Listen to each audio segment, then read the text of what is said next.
Hello everyone. आज के इस वीडियो में हम बात करेंगे प्रॉपर्टीज ऑफ कर्ल के बारे में। तो हमने पिछले वीडियो में देखा था कि कर्ल ऑपरेटर क्या होता है और कार्टेशियन कोऑर्डिनेट सिस्टम में हमने इसको डिफाइन भी किया था। जनरली हम कर्ल को कुछ इस तरह से डिफाइन करते हैं, डेल क्रॉस एच, जो कि था हमारा करंट डेंसिटी, बट स्पेसिफिकली हम इसको डिनोट करते हैं by using operator called as del, और यहाँ पर क्रॉस प्रोडक्ट। तो अगर हम बात करेंगे फर्स्ट प्रॉपर्टी की, कर्ल की, तो हम लिख सकते हैं if we have two vectors as a bar and b bar, जिसको हम लिखेंगे a bar plus b bar, so del cross a bar plus b हम लिख सकते हैं as curl of a plus curl of b using the distributive property. तो simply हमने यहाँ पर ब्रैकेट को सिंप्लीफाई किया, so there is no need of proving it. अगर हम बात करेंगे सेकंड प्रॉपर्टीज की, जो है gradient of curl of a matrix, it is always equal to होता है 0। अब देखिए ये हो गया कर्ल और ये है ग्रेडियंट, तो हम लिख सकते हैं divergence of curl of any matrix is equal to C. तो इसको हम प्रूव करेंगे।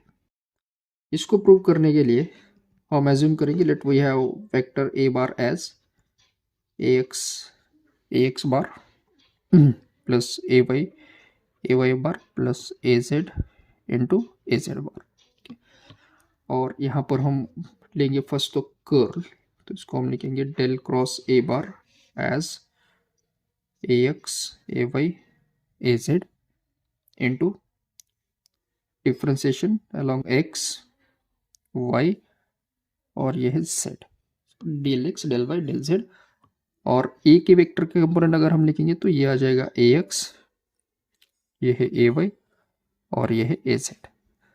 फाइंड, अब हम फाइंड आउट करेंगे डिटर्मिनेंट। तो फर्स्ट तो ए एक्स की बात करेंगे, तो इन दोनों का मल्टीप्लीकेशन माइनस ये दोनों, तो ये आ जाएगा डो A Z by D Y minus डो A Y by D Z multiplied with A X plus A Y के लिए इन दोनों का मल्टीप्लीकेशन डो A Z by dough X minus डो X by dough Z into A Y plus A Z के लिए इन दोनों का मल्टीप्लीकेशन है डो A Y by dough X minus डो A X by dough y.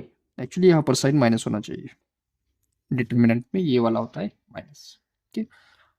और इसको हम मल्टीप्लाई करेंगे ए जेड से, ये आ गया। ये तो हो गया हमारा curl of this particular vector. अब इस वाले का हमें क्या लेना है, डाइवर्जेंस। तो हमें पता है डाइवर्जेंस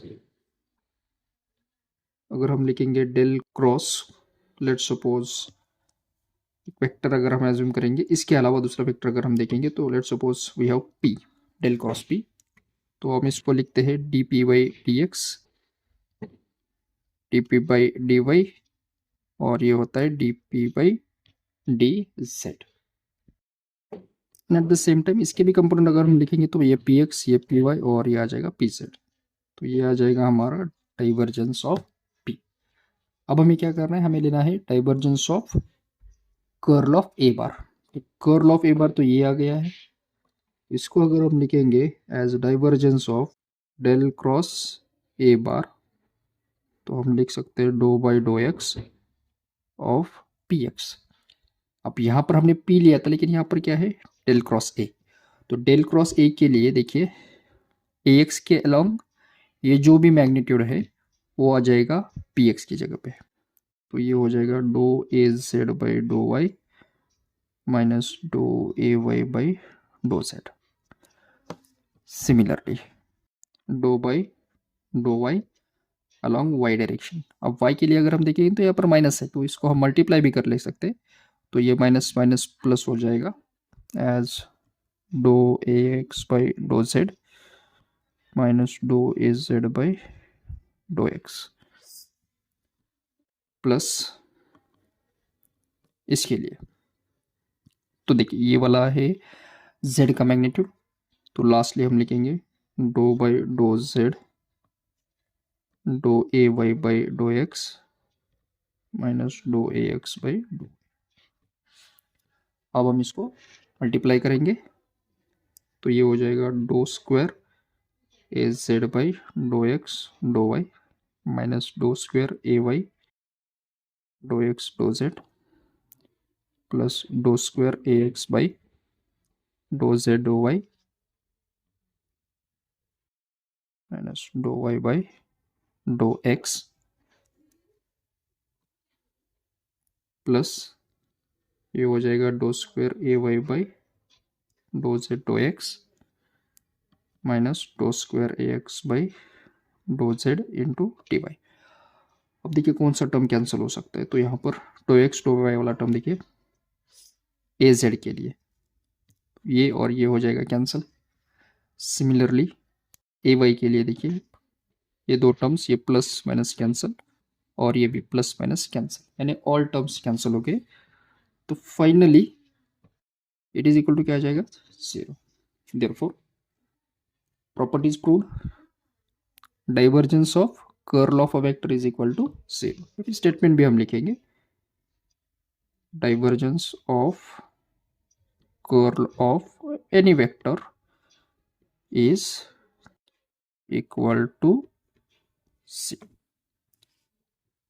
ये तो हो गया हमारी second property. Let's go for the third property which is reverse of it, as we'll write del cross del b is equal to 0।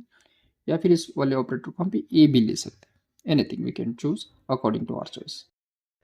Now let us see the next property as curl of gradient of any vector is 0, जिसको हम लिखेंगे del cross del b is equal to 0। Statement भी हम लिख सकते हैं इसका as curl of gradient of any vector is equal to होता है 0। फाइन। तो इस वाली को प्रूव करने के लिए तो सबसे पहले तो हम लिखेंगे ग्रेडियंट ऑफ v, जो कि हम लिख सकते हैं do v by dough x along x direction, do v by dough y y, और नेक्स्ट है do v by dough z into a set. ये आ गया क्लियर, इसको लिख सकते हैं ग्रेडियंट के फॉर्म में। अब हमें लेना है curl of this gradient, we can write del cross del v is equal to a x, यहाँ पर ए वाई लिखेंगे और ये है ए जेड। अब हम लिखेंगे डेल, यानी कि do by dough x do by dough y और ये है डो बाई डो जेड, और फाइनली लिखेंगे gradient a x A Y A z, यानी इसका मैग्नीट्यूड। तो ए एक्स या क्रॉस लिखेंगे do v by dough x do v by dough y और ये है do v by dough z. ये आ गया। अब हम सिंप्लीफाई करेंगे एज फर्स्ट ए एक्स के लिए। देखिए ए एक्स के लिए इन दोनों का मल्टीप्लीकेशन डो इंटू डो, यानी डायरेक्टली लिखेंगे do two v by dough y do Z minus this term do two v by dough y into d Z multiplied with A x minus इस वाली term के लिए इन दोनों का do two v by dough x do Z minus this term do two v by dough x dough z multiplied with a Y.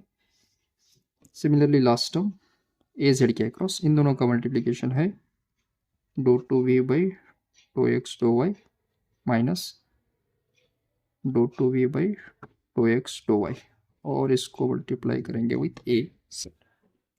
देखिए तो subtract हो गया, ये भी सेम है सब्सट्रैक्ट, ये भी जीरो, यानी कि डायरेक्टली हम लिखेंगे curl of gradient of any vector is equal to 0।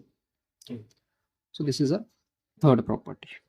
अब हम बात करेंगे फोर्थ प्रॉपर्टी की, जो है curl of any vector is equal to होता है डेल डॉट डेल ए, यानी कि gradient of divergence of vector minus del square into a bar.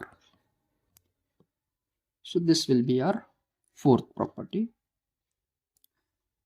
अब नेक्स्ट प्रॉपर्टी अगर हम देखेंगे तो सिंपल सा कॉन्सेप्ट जो कि कर्ल के ऊपर से आता है, that is the curl of any vector is a pure vector quantity. What is it? Curl of any vector is a vector quantity, जो कि हम प्रूव भी कर चुके हैं as del cross H bar is equal to होता है J bar. Yes, so these are the 5 important properties of curl of a vector. So I hope you understood these all 5 properties. Thank you.